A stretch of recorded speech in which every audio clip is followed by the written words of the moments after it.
신약 성경 122페이지 전후 누가복음 15장 22절에서 24절 말씀입니다. 하나님의 말씀 신약 성경 누가복음 15장 22절에서 24절 말씀입니다.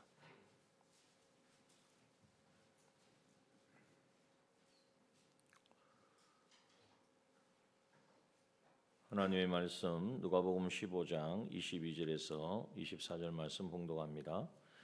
아버지는 종들에게 이르되 제일 좋은 옷을 내어다가 입히고 손에 가락지를 끼우고 발에 신을 신기라. 그리고 살진 송아지를 끌어다가 잡으라. 우리가 먹고 즐기자. 이 내 아들은 죽었다가 다시 살아났으며 내가 잃었다가 다시 얻었노라 하니 저희가 즐거워하더라. 아멘. 예. 오늘 이 밤도 하나님의 은혜를 사모하며 나온 우리 한 분 한 분 하나님의 그 놀라우신 변함없는 그 크신 사랑이 함께하고 또 우리 주님이 주시는 그 평강으로 충만하여지는, 그래서 오늘 이 말씀 가운데에 또 하나님과 늘 교제할 수 있는 힘과 능력을 받아 누리는 우리 모두가 되기를 원합니다. 우리 신앙생활을 하면서 가장 많이 듣는 말씀이 무엇이겠습니까? 하나님 말씀인데 그 중에서도 하나님은 사랑이시다. 하나님은 나를 사랑하신다. 아마 이 말씀을 많이 듣게 될 것입니다. 많이 들으셨을 거예요. 맞습니까? 그러면 또 여쭤봅니다. 하나님은 정말 나를 사랑하십니까? 믿어지십니까? 사실 우리의 신앙은 어디에서 이렇게 결정이 되느냐? 하나님이 나를 정말 사랑하신다. 하나님의 사랑은 누가 뭐라고 해도 이거는 변치 않는 진리다. 성경에 기록되어 있는 말씀이기 때문이기도 하지만 내가 그것이 이제는 깨달아지고 믿어지고 확정되어지는 것이 바로 우리의 신앙의 시작이고 또 흔들리지 않는 믿음의 길을 걸어가게 하시는 것입니다. 그런데 평소에는 잘 몰라요. 근데 우리가 고난을 생각지 못한 어려움을 당하고 어떻게 내가 하나님을 믿는데도 이런 일이 일어날까라고 생각할 수 있는 그러한 상황들이 펼쳐질 때에 거기에서도 여전히 한편으로는 의심이 드는 거예요. 하나님이 정말 나를 사랑하신다고 했는데, 하나님의 사랑은 변치 않는다고 했는데, 정말 사랑하시는데 어떻게 이렇게 나를 이런 어려운 가운데, 이러한 공고한 가운데, 이 사막과 같은 상황 가운데 이렇게 두실까? 여러분, 오늘 이 밤에 그러한 의심이 다 떠나가고 또 한편으로는 그래, 내가 하나님을 떠나고 하나님을 배반하고 하나님 말씀대로 순종하지 않으니까 이런 결과가 오지. 그런데 그러한 표현 속에 한쪽에는 뭐가 있는 겁니까? 사랑의 하나님은 계시지 않고 무서운 하나님, 두려운 하나님, 나를 벌 주시는, 나를 어떻게 하든지 혼내시는 하나님으로 우리가 생각하고 또 거기에 붙들 때가 많다는 것입니다. 오늘 본문의 말씀은 우리가 잘 아는 탕자 비유의 말씀입니다. 탕자 비유의 말씀을 통해서 우리가 많은 내용은 너무나 잘 알죠. 너무나 잘 알고 하는데 오늘 이 밤에 우리가 깨닫기를 원하는 것은 우리를 향한 하나님 아버지의 심정, 그 본심을 우리가 하나님의 심정, 하나님의 마음을 깨닫고 또 그 마음은 한마디로 말하면 우리를 사랑하시는 거예요. 그 사랑은 변치 않는 사랑인데 그 사랑을 우리가 온전히 받아서 그 사랑을 이제는 정말 맛보고 경험할 수 있는, 어디에서 그렇습니까? 혼자서 이렇게 할 수도 있지만 여러분, 우리의 삶에 있어서 가장 현장이라고 할 수 있는 바로 우리의 가정에서 이 하나님의 사랑을 맛보고 경험하고 또 그 사랑이 너무나 크고 놀라워서 그 사랑을 흘려보내는 그러한 은혜가 우리 모두에게 또 우리 가정마다 있기를 원합니다. 그러기 위해서 먼저 우리가 하나님이 우리를 어떻게 보시는가, 오늘 본문에 보면 다 읽지는 않았지만 누가복음 15장 11절부터 나오잖아요. 두 아들이 있는데 그 둘째 아들이 아버지에게 요구를 합니다. 아버지 어차피 돌아가시면 주실 거 좀 나한테 주실 유산을 떼어 주십시오. 그래서 아버님이 주었어요. 떼어 주었더니 그 후 며칠이 못 되어서 재물을 다 모아가지고 먼 나라로 갔습니다.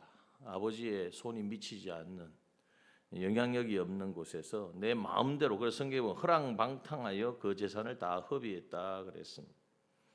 그리고 이제는 아주 급기야는 흉년이 들고 궁핍하여서 어떻게 되면 돼지 먹는 지엽 열매로 이제는 배를 채우려고 했는데 그것도 마음대로 안 되는, 아무도 주는 자가 없다 그랬습니다. 그때에 이 사람이, 이 둘째 아들이, 야, 아버지 집에는 양식이 풍족한 품꾼이 얼마나 많은고, 그제서야 아버지를 생각하는 거예요. 아버지는 인색하고 아버지는 정말 두려운 분으로 알았던 그가 이 공고한 가운데에 빠지니까 품꾼까지도 풍족하게 먹이고 베푸시는 아버지를 생각하고 내가 아버지께로 돌아가리라. 지금부터는 아버지의 아들이라 일컬음을 감당치 못하리라. 나를 품꾼의 하나로 보소서라고 고백하며 일어나서 아버지께로 이제 돌아갑니다. 근데 이 성경에 보면 상거가 뭔데 거리 막 아들인지 아닌지 보통 사람은 알 수가 없어요. 그 먼 거리에 거기에서 터벅터벅 걸어오는 그 둘째 아들을 아버지는 알아보고 측은히 여겨 달려가 목을 안고 입을 맞추고 이제는 그 아들을 받아들입니다. 아들은 내가 아버지의 아들이라 일컬음을 감당치 못하겠나이다 이렇게 말을 하죠. 그런데 아버지는 오늘 이건 본문의 말씀처럼 종들에게 말합니다. 제일 좋은 옷을 내어다가 입혀라. 손에 가락지를 끼워라. 발에 신도 없죠. 신이 있겠습니까? 발에 신을 신기워라. 그리고 살진 송아지 끌어다가 잔치를 베풀도록 하였습니다. 여러분, 오늘 우리의 이 모습이 우리의 모습입니다. 둘째 아들의 모습이 우리의 모습이죠. 아버지의 하나님의 그 크신 사랑을 온전히 깨닫지 못하니까 처음에는 예수 믿고 구원받고 하나님 자녀가 되었을 때 할렐루야 아멘. 나 같은 죄인도 사랑하신 주님의 은혜에 감격하여서 믿음으로 기쁨으로 감사함으로 신앙생활을 시작하고 또 그것이 지속되어졌지만은 점점 이제는 신앙생활을 하는 가운데에 하나님의 사랑, 그 크신 사랑에 감격한 것보다는 여러 가지 내가 경험과 또 내가 가지고 있는 위치와 여러 가지에 매여서 주님 하나님의 사랑보다는 그러한 제도와 어떤 경험에 익숙해지다 보니까 하나님의 사랑을 이제는 많이 느끼지 못하고 그 사랑에 감격하여서 하는 일들이 점점 줄어들고 그래서 이제는 내 마음대로 내 생각대로 하고자 하는 그러한 이게 자기중심의 악이죠. 그러한 것이 우리 가운데 얼마나 팽배해지는지 모릅니다. 그래서 결국 하나님을 이 아버지를 떠나는 것은 몸으로도 떠나지만 마음으로도 떠나는 것이고 여전히 첫째 아들의 말도 그 상황도 있지만은 하나님을 모신다고 하죠. 아버지의 심정도 모르고 자기의 생각과 판단을 따라 살아가는 그러한 신앙생활을 우리가 하기가 쉽다는 것입니다. 또 그런 가운데 우리가 빠질 때가 많습니다. 그런데 우리가 한 가지 생각할 것은 뭐냐 하면 이 아들이 이제 모든 것을 다 잃어버리고 돌아올 때에 품꾼의 하나로 여겨달라 이렇게 말을 했죠. 그런데 아버지는 어떻게 합니까? 그래, 네가 나를 떠나가지고 배신하고 다 가져가 이제 있는 거 다 가져가가지고 다 허비했으니 너는 품꾼의 하나도 안 된다. 네가 정말 종으로서 네 죄를 네가 갚아라 이렇게 말씀하지 않으셨다는 거예요. 여전히 아버지는 어떻게 했습니까? 오늘 누가복음 15장 22절에 보면 종들에게 제일 좋은 옷을 내어다가 입혀라. 누더기를 입고 왔을 거예요.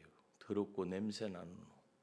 그런데 그 옷을 다 벗기고 제일 좋은 옷. 세상에서 제일 좋은 옷 아무리 입어봐야 시간 지나고 유행이 지나면 다 헛된 옛날 옷이 되는데 이 옷은 영원히 변치 않는 우리 주님께서 우리에게 입혀주시는 바로 의의 옷을 입혀주신다는 것입니다. 또 가락지는 이 가락지를 낀 사람은, 이 반지를 낀 사람은 내 후계자다라는 이야기예요. 다시 스스로 걷어차고 떠났는데 아버지는 다시 그 아들에게 너는 내 상속자다, 너는 나의 후사다 하는 것을 다시 회복시켜 주시는, 신분을 회복시켜 주시는 것. 신발을 다시 신겨준다는 것은, 지금까지 그 당시 종들은 맨발로 다녔습니다. 그때 앞에서 저 타는 듯한 더위 가운데에도 신을 신지 못했어요. 그런데 이 신을 신겨준다는 것은 다시 종이 아니다, 너는 더 이상 죄와 마귀와 사망에 속한 종이 아니라 이제는 하나님의 이 안에서 죄와 마귀와 사망의 해방 자유를 얻은 다시 이 신분, 자유인의 이 신분을 확인시켜 다시 회복시켜 주신다는 것을 말씀하고 있는 것입니다. 그러면서 24절을 말합니다. 이 내 아들은 죽었다가 다시 살아났고 잃었다가 다시 얻었노라. 여러분, 하나님은 우리가 실수하고 넘어지고 실패하는 그 상황 가운데에서도 우리를 죄인이라고 정죄하지 아니하시고, 너는 노예라고 버리지 아니하시고, 어떻게 해요? 잃었다가 다시 얻은 내 아들로 우리가 주님 앞에 돌이키기만 하면, 정말 이것 안 됩니다, 내 이 모습 저 모습 다른 핑계를 대지 아니하고 아버지만이, 그 사랑의 아버지만이 나를 받아주실 줄 알고 하나님께로 우리가 돌이킬 때에 우리 주님은 잃었다가 다시 얻은 내 아들이라고 우리에게 말씀하여 주신다는 사실입니다.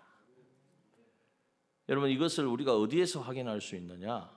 바로 그것을 우리에게 알려주시는 것이 바로 예수 그리스도의 십자가입니다. 왜 기독교는 십자가를 말하는가? 그 십자가는 바로 하나님의 아들이신 예수 그리스도께서 못 박히신 십자가고, 왜 하나님의 아들이신 예수 그리스도 거기에 십자가에 못 박혔습니까? 우리를 향한 하나님의 사랑이 변치 아니하신다는 것을, 변하지 않았다는 것을 우리에게 증명해 주시기 때문입니다. 십자가는 바로 우리가 하나님을 배신하고 하나님을 떠나고 내 마음대로 살아가는 이 죄의 문제를 우리 스스로는 해결할 수가 없어요.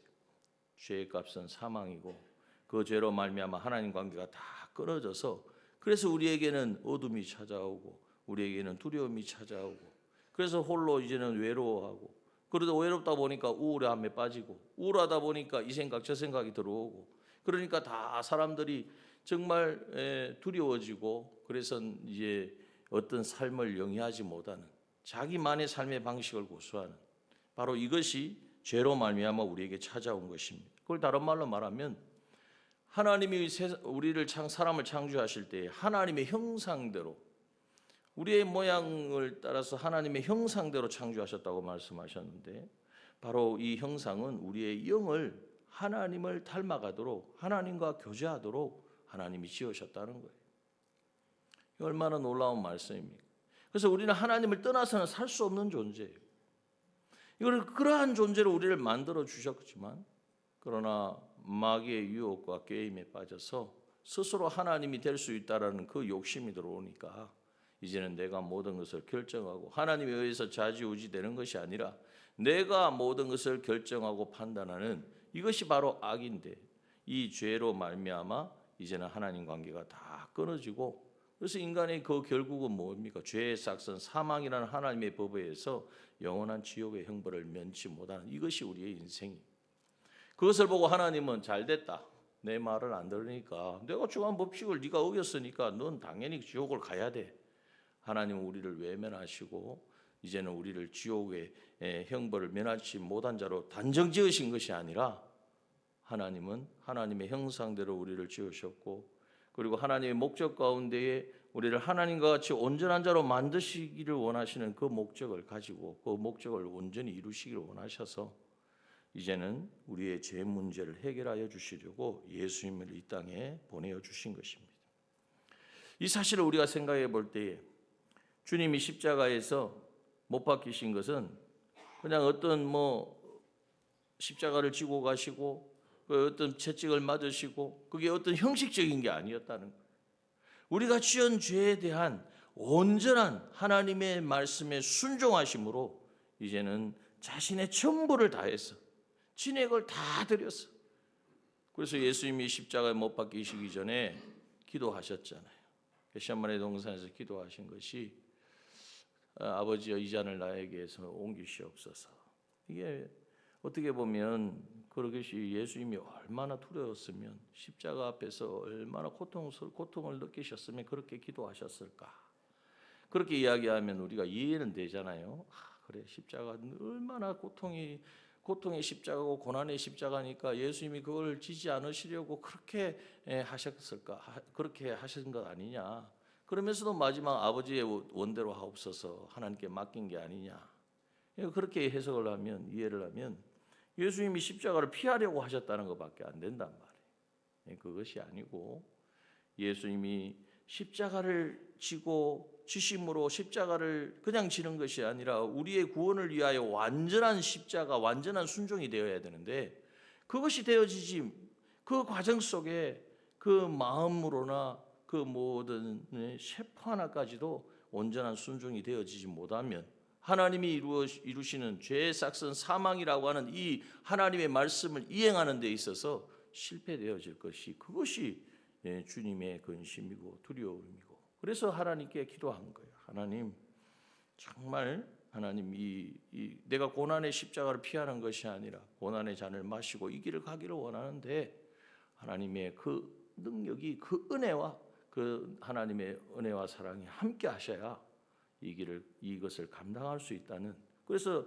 그 땀방울이 핏방울 되기까지 핏방울로 이렇게 보여지기 그렇게 간절히 기도하셨고 그 기도에 하신 대로 주님은 그 십자가를 온전히 감당하신 것입니다. 여러분 우리가 십자가를 통하여 우리가 발견하는 게 뭡니까? 여러 가지가 있죠. 죄의 값을 사해 주셨다. 우리는 이제 새 사람 되었다. 많은 것이 있지만 중요한 것은 그게 바로 하나님의 사랑이라는 거예요. 주님이 당신의 아들을 십자가에 내어주시고 못 박으시기까지 우리를 살리시는 우리가 뭐 잘나서 우리가 이뻐서 우리가 좀 뭐 회개하는 모습을 보여서가 아니잖아요. 우리가 아직 여전히 죄인 되었을 때 하나님이 우리를 사랑하사 아들을 십자가에 내어주셨다고 우리에게 말씀하여 주시는 것입니다. 그러므로 여러분 하나님의 사랑을 의심하지 맙시다. 지금 내 상황이 내 환경, 내 모습이 이러하다고 해가지고 하나님이 나를 싫어하실 거야. 나를 버리셨어. 하나님 내가 정말 하나님 앞에 나는 설 수 없는 존재야. 생각할 것이 아니라 오늘 이 아버지가 왜 어떻게 보면 그렇잖아요. 달라고 할 때에 유산을 달라고 할 때 안 주었으면 되지 않나 이렇게 생각할 수 있잖아요. 안 주었으면 어떻게 될까요? 아마 이 아들은 수단과 방법을 가리지 않고 훔치든 어떻게 그게 아니라 이 유산을 줘서 결국 아버지는 결국을 아는 거예요. 다 허랑방탕하고 돌아와 그제서야 내 사랑을 아버지를 알게 될 것을 아셨기 때문에 이제는 내어주신 것입니다. 여러분 오늘 우리가 넘어지고 깨어지고 실패할 때에 이게 뭐 이런 모습으로 주님 앞에 어떻게 쓸까 생각하지 마시고 그래 하나님이 내 모습을 다 아시고 내 이렇게 실패하고 무너지는 그 가운데에 다시 하나님 앞에 돌이키고 하나님 앞에 나오기를 원하시는 아버지의 마음을 깨닫고 이제는 아버지의 사랑을 십자가를 통하여 우리가 확인하고 주님 앞에 두 손 들고 겸손히 긍휼을 베풀어 주옵소서. 주님 앞에 우리 하나님 앞에 나아갈 때에 하나님은 오늘 이 아들에게 하신 것처럼 죽었다가 다시 살아났다고 말씀하시고 잃었다가 다시 얻었다고 말씀하시며 즐거워하시는 그 하나님의 그 심정을 깨닫고 하나님께 늘 어떤 형편에 있든지 어디까지 멀어졌든지 하나님 앞에 다시 돌이키는 하나님 앞에 두 손 들고 나아가는 하나님의 긍휼을 구하는 저와 여러분 되기를 소원합니다. 그럴 때 하나님의 그 사랑은 우리와 함께 하시고 우리가 이제는 그 사랑을 깨달을 때에 내가 이제 십자가에 못 박혔고 갈라디아서 2장 20절에 하신 말씀처럼 내가 그리스도와 함께 십자가에 못 박혔나니 그런 적 이제 내가 아니요 내 안에 산 것은 내 안에 그리스도께서 사신 것이라. 이제는 내가 아니요 내 안에 그리스도가 사신다. 그 하나님의 사랑의 결정체인 주님의 그 사랑이 이제는 내 안에 오셔서 그게 바로 창조의 목적을 하나님의 형상대로의 창조의 목적을 이루는 삶을 살게 하시는 거예요. 모두의 스바냐 3장 17절 이렇게 말씀하십니다. 그가 너로 말미암아 기쁨을 이기지 못하며 너를 어떻게 사랑하세요? 잠잠히 사랑하시며. 스바냐 3장 17절을 한 번씩 이렇게 묵상해 보십시오. 너의 하나님 여호와가 너의 가운데 계시니 그는 구원을 베푸실 전능자시라. 그가 너로 인하여 기쁨을 이기지 못하여 하시며. 하나님 우리를 보실 때에 여전히 죄인의 모습이고 온전하지 못하고 깨어지고 실패한 모습일지라도 하나님은 그 기쁨을 이기지 못하신다는 거예요. 왜? 구원의 은혜를 베푸시고 그 구원의 은혜로 말미암아 우리가 이제는 옛사람을 십자가에서 처리하고 이제는 주님이 내 삶의 주인 되신 새 사람의 삶을 살아갈 것을 주님께서 보시고 기대하시고 그래서 그 기쁨을 이기지 못하여 하시며 너를 잠잠히 어떻게 하세요? 사랑하시며 나를 잠잠히 사랑하시며 너로 인하여 즐거이 부르며 기뻐하시리라 라고 말씀해 주셨습니다. 여러분 십자가를 통하여 이 사랑을 우리가 확신하고 이 사랑을 이제는 누릴 때에 이것이 그리스도인의 진정한 행복이고 이것이 진정한 기쁨이 되어지는 것입니다. 근데 우리가 여기서 이것을 이제는 삶 속에서 누려야 되겠죠. 그래서 오늘 우리가 생각해 보자는 것은 뭐냐 하면 이 십자가로 증명된 이 하나님의 사랑을 이제는 내가 받았으니까 그대로 나는 받은 자로 그냥 있으면 되느냐? 그렇지 않다는 거죠. 이 사랑을 이제는 흘러 보내야 합니다. 다시 말하면 하나님의 사랑은 내가 받았다라는 것으로 끝나는 것이 아니라 그 사랑에 합당한 삶을 살아갈 때에 그 사랑이 더욱더 선명해지고 분명해지고 확실해지고 또 그 사랑의 능력이 어떤 것인 것을 우리가 경험하게 된다는 것입니다. 어디서 그것이 가능하느냐? 하나님의 사랑을 경험한 성도는 그 사랑을 어디에서 확인하고 증명하고 그것을 경험하느냐? 바로 그 현장이 우리의 삶의 현실이고 그 현실 가운데 가장 우리가 힘써야 될 곳이 어디냐 하면 바로 가정입니다. 어디라고요? 예, 우리의 살아가는 가정. 왜냐하면 가정에 이제 밖에서 우리가 생활할 때는 다 나름대로 우리가 지킬 걸 지키잖아요. 그죠? 안 보일 모습은 안 보이고 감출 것은 감추고 그래서 가면을 많이 쓴단 말이에요. 근데 가정에서는 가면을 쓸 수 있습니까? 없습니까? 가정에서는 그게 다 드러나게 돼 있어요. 밖에서는 뭐 외부에서는 저 사람은 괜찮다 이런 평가를 들을지도 모르지만 가정에서의 그 모습을 보면 그 얼마나 적나라하게 드러나는지 몰라요. 그래서 가정에서 일어나는 대화들 중에 많은 것이 있죠. 어떤 대화가 있습니까? 이 세상에서 제일 똑똑하고 공부 잘하고 모범적인 사람이 누굽니까? 엄마, 친구, 아들. 엄마, 친구, 아들은 야 누구는 이랬다더라. 이번에 뭐 성적을 뭐 공부 시험을 쳤는데 뭐 몇 등을 하고, 뭘 잘하고, 뭘 했는데 상도 받고 이러한 부분들로 인하여서 자꾸 비교를 하게 되는 거예요. 그게 물론 이제 잘해라. 너도 그러면 얼마나 좋겠냐. 너도 그렇게 그보다 좀 더 잘하면 나도 좀 어깨도 좀 힘도 주고 이렇게 살 건데 이런 좋은 의미의 말이긴 하지만 그러나 그것을 받는 사람 입장에서는 얼마나 그것이 상처가 되어지는가. 그래서 오늘 우리가 가져야 될 것이 뭐냐? 가장 복음이 전해져야 되고 십자가 복음이 능력으로 나타나야 되고 하는 것을 우리는 선교지라고 생각하잖아요. 그런데 선교지는 저 멀리 있는 것이 아니라 가장 우리에게 가깝고 이제는 가장 우리에게 그 하나님의 능력이 나타나야 될 선교지가 어디냐? 바로 가정입니다. 가정. 우리가 좀 솔직해져 봐야 돼요. 가정에서 어떻습니까? 행복하십니까? 주님의 사랑이 막 차고 넘칩니까? 가정에 있는 아들이든지 부부든지 만나서 막 대화를 하면 하나님의 사랑이 막 샘솟고 막 이게 즐겁고 행복하고 이래야 되지 않습니까? 대답을 안 하시네. 예. 그러면 반대로 다른 말씀으로 우리의 가정이 그러한 하나님의 은혜와 사랑으로 충만하길 원하십니까? 우리의 가정이 정말 행복하다. 우리 가정은 정말 내가 이 세상 어떤 것과도 바꿀 수 없는 행복한 가정이라고 고백하기를 원하십니까? 그러면 두 가지를 꼭 기억하셔야 돼요. 뭘 기억해야 되냐면 우리의 가족 한 사람 한 사람을 그냥 내 아들이다, 내 부모다, 뭐 왼수다, 뭐 그러잖아요, 그죠? 옛날에 퀴즈 대회 기억하십니까? TV에 퀴즈 대회가 있었는데 할아버지 할머니가 나오셨는데 뭐라고 이야기했습니까? 옆에 있는 분이 누굽니까? 정답은 뭐냐면 천생연분이거든요. 그랬더니 할머니가 하는 말이 옆에 있는 분이 누굽니까? 할아버지가 어떤 분입니까? 그랬더니 왼수. 아니 두 글자 말고 네 글자로. 네 글자로 뭡니까? 평생 왼수. 잘하시네. 이렇게 되면 안 된단 말이죠. 이렇게 되면 안 되고 실제 요즘 유튜브에도 나오는 것 같은데 찾아보면 그러 되면 안 되고 어떻게 하면 되느냐? 먼저는 하나님이 보시는 관점으로 봐야 돼요.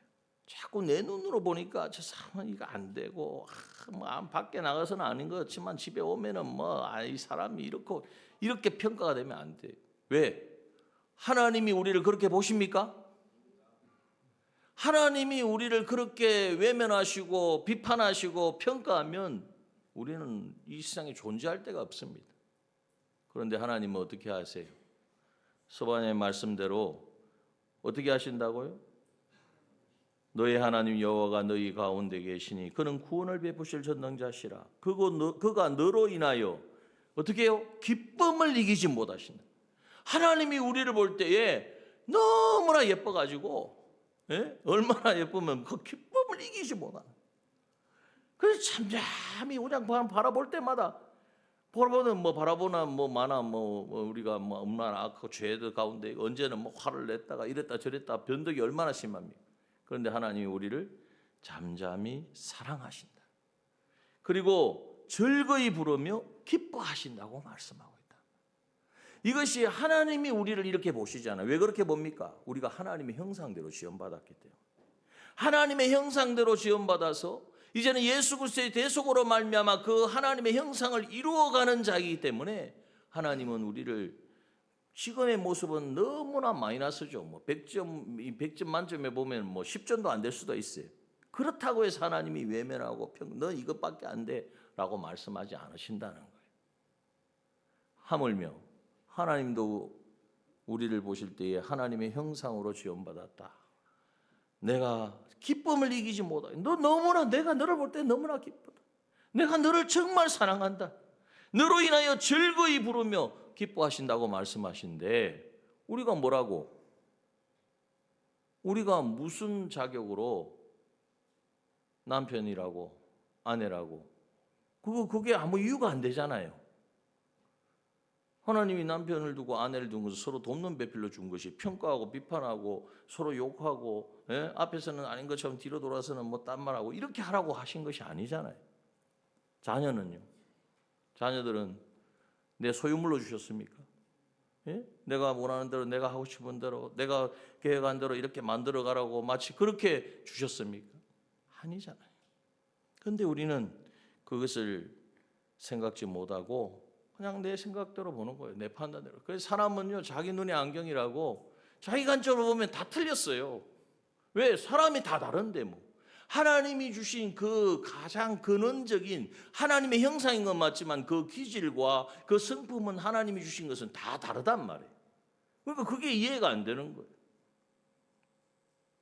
어떤 부부는 결혼을 했는데 결혼하고 나니까 남편은 완전 원칙주의자예요. 근데 아내는 적흥주의인 덜렁거리는 성격이에요. 맞겠습니까?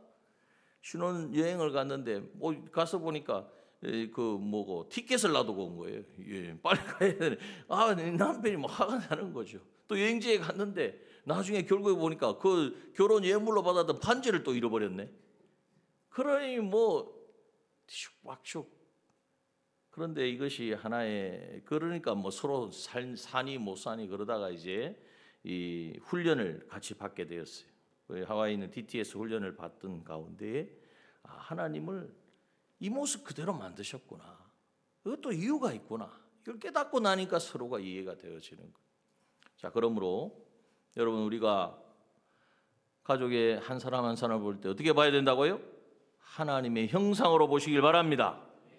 하나님이 우리를 그렇게 보시는데 하나님이 나를 하나님의 너는 하나님의 형상이다 이렇게 했는데 우리는 옆에서 하나님 잘못 보신 거 아닙니까? 하나님 그럴 리가 없어요. 저 사람은 절대 그럴 위인이 안 돼요. 이렇게 해서 되겠습니까? 이제는 여러분들 한 분 한 분을 옆에 주무시고 계신 분 코도 골고 정말 같이 못 살겠다 그러지 마시고 하나님의 형상, 하나님의 성품을 닮아가도록 그리고 그것을 잘 이루어가도록 하나님께서 이제는 이 가정으로 또 부인, 남편으로, 아내로, 자녀로 삼아주신 줄 알고 기뻐하시길 바랍니다. 감사하시길 바랍니다. 주님 하나님이 말씀하신 대로 기쁨을 이기지 못하고 사랑스럽고 그리고 즐겁고 이것이 우리 가운데 있어야 돼요. 또 두 번째, 하나님의 형상대로 보는데 그래도 그렇지 너무 하나님의 형상은 거리가 먼 거예요. 그러니까 이제는 어떻게 하든지 내가 한번 고쳐보려고 이렇게 해야 되는데 저렇게 해야 되는데 여러분 하나님이 우리를 그렇게 하지 않으셨어요. 하나님이 우리를 변화시키시고 우리를 바꾸신 것은 물론 하나님의 말씀이 하라는 것과 하지 말라는 말씀이 있습니다. 그런데 그것을 우리에게 강요하시면서 너 이렇게 하지 말라고 그랬으니까 하지 말아야지 이렇게 말씀하신 게 아니에요. 그 전에 먼저 내가 너를 얼마나 사랑하는지 아느냐. 내가 너에게 하지 말라고 하는 것과 하라는 것은 내가 너를 사랑함으로 사랑하기 때문에 이 하지 않아야 될 거 하지 않음으로 하나님이 우리가 당할 그 모든 고난과 어려움을 피할 수 있기 때문에 내가 너에게 이것을 명한 것이야. 오늘 우리에게는 하나님께서는 사랑을 먼저 주셨다. 하나님의 은혜를 특별히 받아가지고 이제 선교사로 헌신을 하기로 한 청년이 있었어요. 근데 어느 날 갑자기 나 이제 선교 나가겠습니다. 그랬더니 자기 부모님도 다 집사님이고 신앙생활 하시는 분들인데 이제 청년이 돼가지고 이제 뭔가 가정을 이루어갈 줄 알았는데 전혀 다르게 선교 간다고 하니까 부모님이 그게 이해가 안 됐던 거예요. 그래서 막 핍박을 하는 거예요. 네가 너 자신을 봐라. 네가 무슨 선교를 나가서 뭘 할 수 있단 말이냐. 온갖 것으로 핍박을 하고 방해를 하는 거예요. 그러니까 이제 이 청년이 생각하기 하나님이 나를 부르셨는데 부모님이 나를 막으시는구나. 부모님이 지금 악한 일을 하고 있구나. 마귀에게 붙들려 있구나. 그래서 뭐 해야 돼요? 기도해야 되겠다. 기도해가지고 이제는 이 마귀에게 붙들리는 어머니의 마음도 바꿔주시고 변화시켜 달라고 해야 되겠다 하면서 불신앙 그 어머니의 불신앙을 질책을 하면서 이제는 하나님께 기도하는 거예요. 그런데 기도하는 가운데 하나님이 주시는 마음이 뭐냐? 하나님 내가 믿음으로 살겠습니다. 내 믿음이 흔들리지 않게 하여 주옵소서. 이 기도를 하니까 하나님 말씀하시기를 너는 믿음만 달라고 그러고 사랑은 구하지 않는구나. 내 부모님 네가 뜯어 고치려고 하지 말고 정말 네 믿음을 방해한다고 생각하지 말고 너 한 번이라도 그 부모님을 사랑해 봤냐? 그 사랑의 마음으로 그 부모님의 그 부모님이 왜 그렇게 말하는 거예요? 네가 너를 위해서 안타까워하는 마음을 가지고 하는 그 마음을 네가 한 번이라도 이해해 봤냐? 하나님이 그 마음을 주시는 거예요. 그래서 이제 믿음. 알고 보니까 믿음만 있는 게 아니거든요. 뭐가 있습니까? 소망도 있고 그 중에 제일은 사랑이라. 이 주님이 주시는 이 사랑의 마음, 그 부모님의 그렇게 말씀하시는 이유도 이제는 이해를 하고 그래서 바꾸고 변화시키려고 하는 것이 아니라 주님의 그 사랑이 충만해져서 그 사랑으로 대하고 부모님이 뭐 이야기하면 더 부모님에게 잘하고 뭐 어떻게 내가 이렇게 하나님 뜻에 순종하는데 방해하지 마십시오. 이게 아니에요.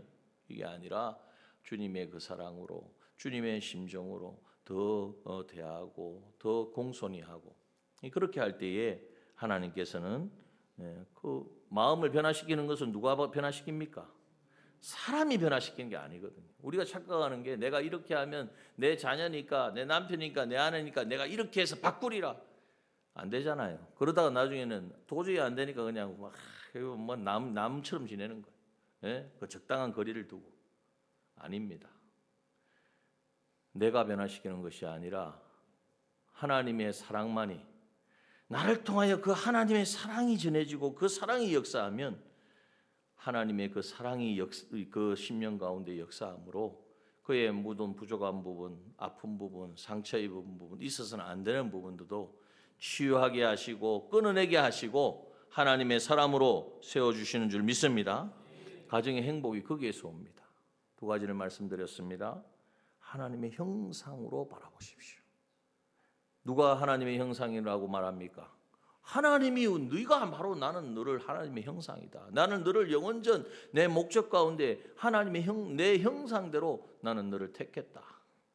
하나님이 그렇게 보시는데 내가 왜 이렇다 저렇다 평가하고 판단하는, 우리가 그것을 다 내려놓고 또 내가 내 기준으로 변화시키려고 하지 말고 이제는 우리가 해야 될 것은 뭐만 하면 됩니까? 사랑만 하는 거예요. 예? 주님의 그 사랑으로 사랑하는 거예요. 주님의 그 사랑으로 기도만 하지 마시고, 사랑이라는 것은 희생이 없는 사랑은, 수고가 따르지 않는 사랑은 거짓 사랑입니다. 희생하고 수고하고 더 내어주고, 그래서 이 사랑으로 우리가 대할 때에 하나님께서 우리를 나도 변화시키시고 그 우리 가정에 있는 한 사람 한 사람 그 모든 구성원들도 변화시키셔서 이 세상 어디에도 어디에 있어도 어디에 내어놔도 변치 아니하는 그런 행복한 가정 만들어 주실 줄 믿습니다. 좋은 예화가 있는데 시간이 지나가지고 유튜브에 재열이라고 한번 이렇게 제가 다음에 한 말씀드릴게요. 요즘 하나님이 참 대구에서 제일 갑부로 살았는데 그래서 어느 날 하여튼 하나님 많이 경험했어요. 근데 그 어머니의 신앙이 대단해. 80세가 넘으셨는데 지금 거기 보니까 사랑이에요, 사랑. 남편이 뭐 결혼하자마자 그냥 집 밖에 나가서 외도하고 막 하는데도 끝까지 그 하나님의 사랑. 결국 그 고개 숙이고 들어와가지고 지금 끽소도 못하고 같이 교회 다니면서 신앙생활을 한다는 거 아닙니까? 사랑만이 우리를 변화시키는 줄 믿습니다. 그 사랑은 사람의 사랑이 아닙니다. 하나님의 사랑이에요. 예수 그리스도의 십자가의 사랑이에요. 그 사랑으로 정말 내가 먼저 놓아가지고 그 사랑으로 우리의 가정에 충만하게 하여서 우리의 가정이 가장 복되고 하나님이 보시기에 내가 하나님의 기쁨이 되어지는 우리 저와 우리 모든 남정의 모든 지체들의 가정 되어지시기를 주님의 이름으로 축원합니다. 기도합시다.